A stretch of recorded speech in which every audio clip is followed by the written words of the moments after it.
ಕೆಲವೊಂದಷ್ಟು ಪಕ್ಷಗಳು ಒಂದು ಚುನಾವಣೆಯನ್ನು ಎದುರಿಸಿ ಪಕ್ಷ ವಿಸರ್ಜನೆಯನ್ನು ಮಾಡಿರ್ತಕ್ಕಂಥ ಇತಿಹಾಸ ನೋಡಿದ್ದೇವೆ. ಮತ್ತೆ ಕೆಲವೊಂದಷ್ಟು ಪಕ್ಷಗಳು, ಒಂದಷ್ಟು ಜನ ನಾಯಕರುಗಳು ಎಲ್ಲೋ ಒಂದು ಕಡೆ ಅವರ ವೈಯಕ್ತಿಕ ಕಾರಣಗಳಿಂದ ಪಕ್ಷ ಹುಟ್ಟಾಕಿ ಚುನಾವಣೆಯನ್ನು ಎದುರಿಸದೆ ವಾಪಸ್ಸು ಹಿಂಪಡೆದಿರ್ತಕ್ಕಂಥದ್ದನ್ನು ಕೂಡ ನಾವು ನೋಡಿದ್ದೇವೆ. ಅದರ ಮಧ್ಯೆ ಜನತಾದಳ ಪಕ್ಷ 25 ವರ್ಷ ಪೂರೈಸಿದೆ ಅಂತಕ್ಕಂಥದ್ದಾದರೆ ಬಹುಶಃ ಅದಕ್ಕೆ ಮೂಲ ಕಾರಣ ಯಾವ ರಾಜಕೀಯವಾಗಿ ರಾಜಕಾರಣದ ಕೆಲವೊಂದಷ್ಟು ಸನ್ನಿವೇಶಗಳು, ಕಷ್ಟದ ದಿನಗಳು ಜನತಾದಳ ಪಕ್ಷ ಎದುರು ನೋಡಿದಂಥ ಸಂದರ್ಭದಲ್ಲಿ, ಅಂಥ ಸಂದರ್ಭಗಳಲ್ಲಿ ಪಕ್ಷಕ್ಕೆ ಬೆನ್ತಟ್ಟಿ ಜನತಾದಳ ಪಕ್ಷದ ಪರವಾಗಿ ನಾವಿದ್ದೇವೆ, ದೇವೇಗೌಡರು ಸಾಹೇಬ್ರ ಹೋರಾಟಕ್ಕೆ ನಮ್ಮ ಬೆಂಬಲ ಇದೆ, ಕುಮಾರಣ್ಣ ಅವರ ನಾಯಕತ್ವಕ್ಕೆ ಮತ್ತಷ್ಟು ಶಕ್ತಿಯನ್ನು ತಂದುಕೊಡ್ತೇವೆ ಅಂತಕ್ಕಂಥ ಆತ್ಮವಿಶ್ವಾಸವನ್ನು ಹುಟ್ಟಿಸಿದಂಥದ್ದು ಮಂಡ್ಯ ಜಿಲ್ಲೆಯ ಎಲ್ಲ ನನ್ನ ಪುಣ್ಯಾತ್ಮ ತಂದೆ ತಾಯಿರನ್ನ ಇವತ್ತಿನ ದಿನ ನಾನು ಮತ್ತೊಮ್ಮೆ ಸ್ಮರಿಸ್ಕೊಳ್ಳಿಕ್ಕೆ ಬಯಸ್ತೇನೆ.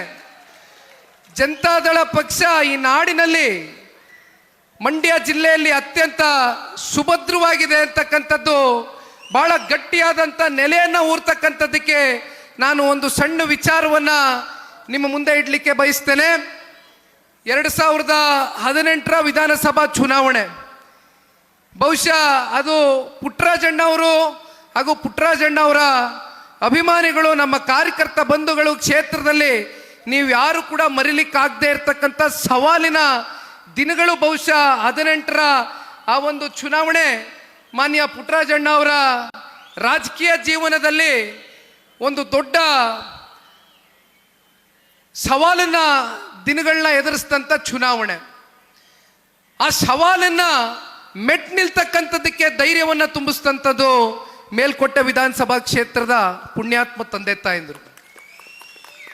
ಅವತ್ತು ಸನ್ಮಾನ್ಯ ಕುಮಾರಣ್ಣ ಅವರು ಈ ರಾಜ್ಯದಲ್ಲಿ ಮುಖ್ಯಮಂತ್ರಿಗಳಾಗಬೇಕು, ಕುಮಾರಣ್ಣ ಅವರು ಈ ರಾಜ್ಯದಲ್ಲಿ ಮುಖ್ಯಮಂತ್ರಿಗಳಾದರೆ ಯಾವ 2006 ಮತ್ತು 2007ರ ಗಡಿಯಲ್ಲಿ 20 ತಿಂಗಳ ಕಾಲ ಸನ್ಮಾನ್ಯ ಕುಮಾರಣ್ಣ ಅವರು ಇಂದಿನ ನಮ್ಮ ಮಿತ್ರ ಪಕ್ಷದ ಜೊತೆಯಲ್ಲಿ ಸಮ್ಮಿಶ್ರ ಸರ್ಕಾರವನ್ನು ರಚನೆ ಮಾಡಿದ್ರು.